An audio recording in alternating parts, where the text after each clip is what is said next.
नमस्कार, स्वागत है आपका एसएससी एआई पाठशाला में। आज हम भारत की सबसे पवित्र नदी गंगा के एक ऐसे सफर पर निकलने वाले हैं जहां हम उन फैक्ट्स को जानेंगे जो अक्सर किताबों में तो नहीं मिलते लेकिन एग्जाम्स में जरूर आ जाते हैं। तो चलिए शुरू करते हैं। तो चलिए सबसे पहले सबसे बड़ी पहेली को ही सुलझाते हैं। गंगा का असली सोर्स क्या है? अब ये सवाल सुनने में तो बड़ा सिंपल लगता है ना? पर इसका जवाब उतना ही दिलचस्प और ट्रिकी है। तो क्या गंगा सच में गोमुख से निकलती है? अब देखिए, ज्यादातर लोग तो यही कहेंगे, हाँ बिल्कुल।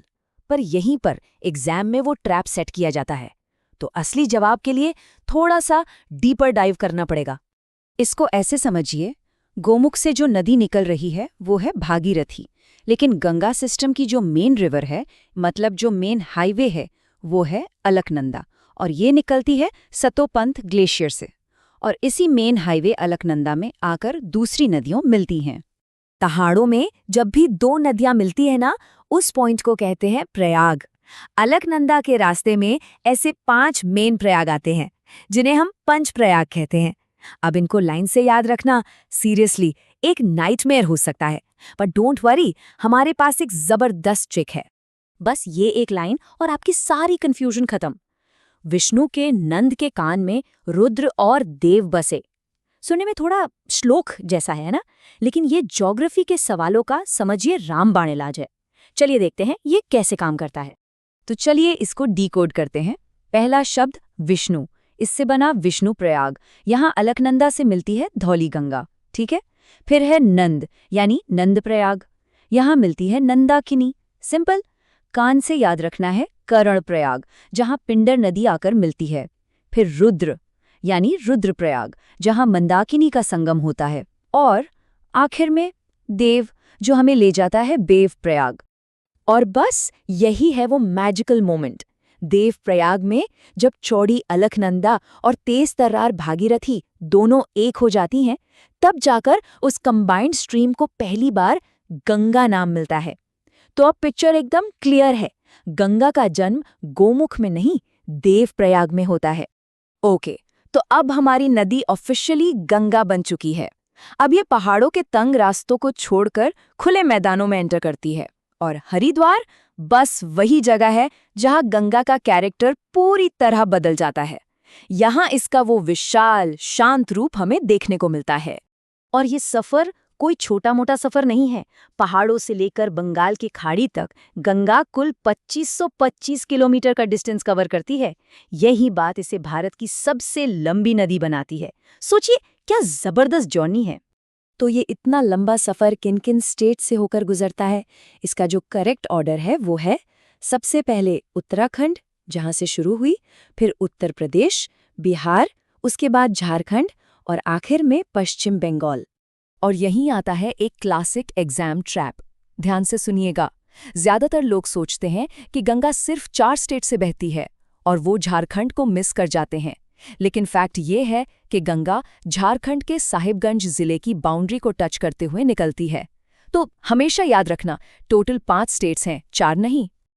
अब देखिए, 2525 किलोमीटर का इतना लंबा सफर गंगा अकेले तो तय नहीं कर सकती है ना। तो इस पूरी जर्नी में बहुत सी दूसरी नदियां आकर अपना पानी इसमें मिला देती हैं। इन्हीं को हम कहते हैं सहायक नदियां, या इंग्लिश में ट्रिब्यूटरीज। अब इन ट्रिब्यूटरीज को हम 2 मेन टाइप्स में डिवाइड कर सकते हैं। एक है लेफ्ट बैंक ट्रिब्यूटरीज, यानी बाएं किनारे से मिलने वाली नदियां जो हिमालय से आती हैं, और दूसरी हैं राइट बैंक ट्रिब्यूटरीज, जो पेनिनसुला प्लेटो से आती हैं। ये डिफरेंस समझना बहुत इंपॉर्टेंट है। खासकर लेफ्ट बैंक ट्रिब्यूटरीज को वेस्ट से ईस्ट के क्रम में याद रखने के लिए एक और मस्त ट्रिक है। बस ये लाइन याद कर लीजिए, रामू गोमती का घाघरा गंडक की कोसी में महान है।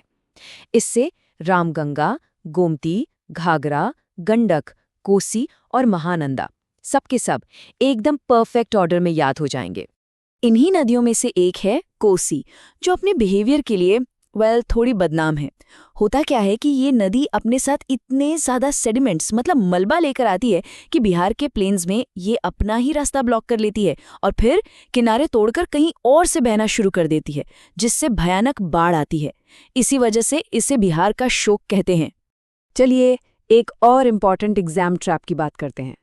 सवाल आता है, भारत का सबसे ऊंचा बांध टिहरी बांध किस नदी पर है? और ज्यादातर लोग टिक कर देते हैं गंगा पर, जो कि गलत है। याद रखिएगा, टिहरी बांध देवप्रयाग से काफी ऊपर है और ये भागीरथी नदी पर बना है, गंगा पर नहीं। तो अब हम नदी के सफर के एकदम आखिरी फेज में पहुंच गए हैं। पश्चिम बंगाल में समुद्र के पास पहुंचते पहुंचते गंगा दुनिया का सबसे बड़ा डेल्टा बनाती है। अब सवाल है, ये बनता कैसे है?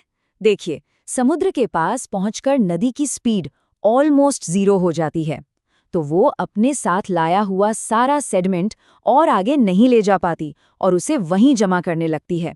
अब पानी को तो आगे बढ़ना है, तो वो उस जमा हुए मलबे के साइड से छोटी छोटी चैनल्स बनाकर निकलने लगता है और नदी कई धाराओं में बढ़ जाती है।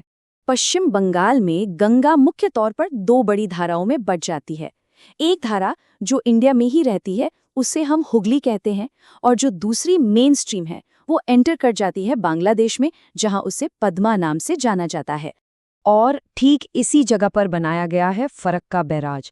अब इसका मेन काम क्या है? इसका काम है हुगली नदी में सिल्ट को जमा होने से रोकना। ये बैराज गंगा के पानी को हुगली की तरफ डाइवर्ट करता है ताकि पानी का फ्लो तेज रहे, सिल्ट बहता जाए और कोलकाता पोर्ट बड़े जहाज़ों के लिए ओपन रहे।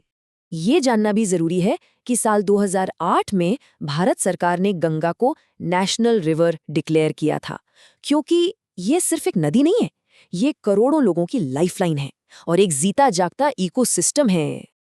और इस इकोसिस्टम की हेल्थ का सबसे बड़ा प्रूफ पता है क्या है? Ganga river dolphin.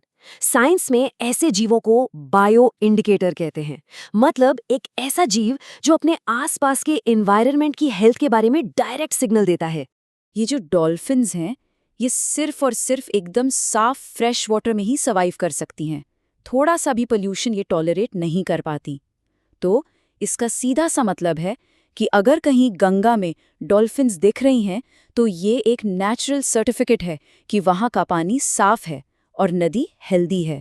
तो आखिर में एक सवाल सोचने के लिए, क्या गंगा डॉल्फिन का भविष्य असल में हमारे अपने भविष्य का इंडिकेटर है? इस पर सोचिएगा जरूर।